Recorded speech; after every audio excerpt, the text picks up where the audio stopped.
السلام عليكم ورحمة الله تعالى وبركاته أبدًا ما سنتين دمان أصحابta qaaliga ah ku xiran channelka Nadiir Buux guud ahaanba waxaan ilaahay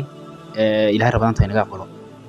sidaad ogtihiinba maxay ahaydeenay muddooyinkii ugu dambeeyay dhulka Soomaalida inta waxa ka da'ayay roobab mihigaan ah kuwaas oo baabi'iyey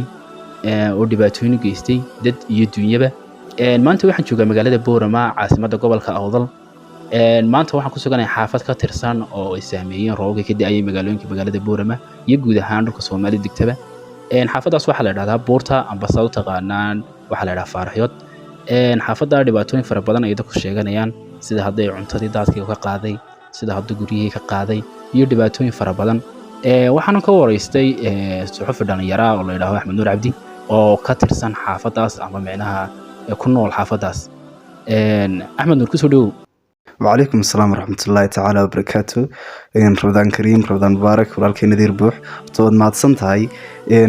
برياهن دنبي وحكي داي جيغا سوماليدا إن كرهان مقالة بورما روب الحالي وضو حتى أفو يدبايلو وطا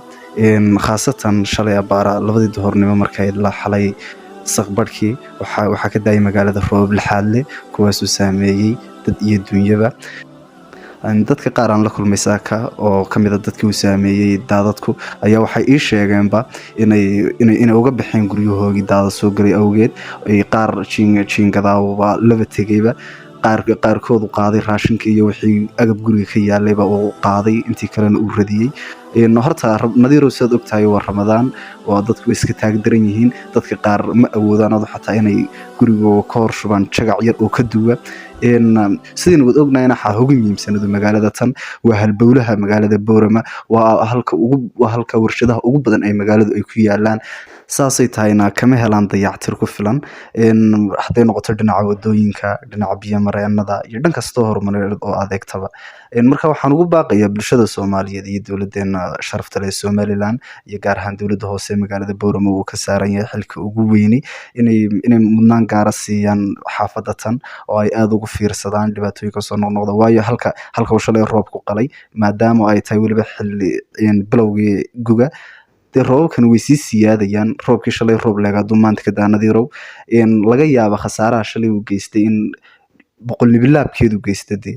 oo ay guryo badan dumaan dad badan ku nafwaayaan marka haddana dadkii uu raashinada ka qaaday uu saameeyay oo guryahooga iyo wixii alaab taalayba ka baabiyay hadii wax loo tari karo maadaama lagu jiro bil Ramadaan waliba 10kii dambe ilaahay khayrkeeda hayna siiye ciidi soo dhowdahay in wixii lagu tari karo lagu taro السلام عليكم ورحمة الله وبركاته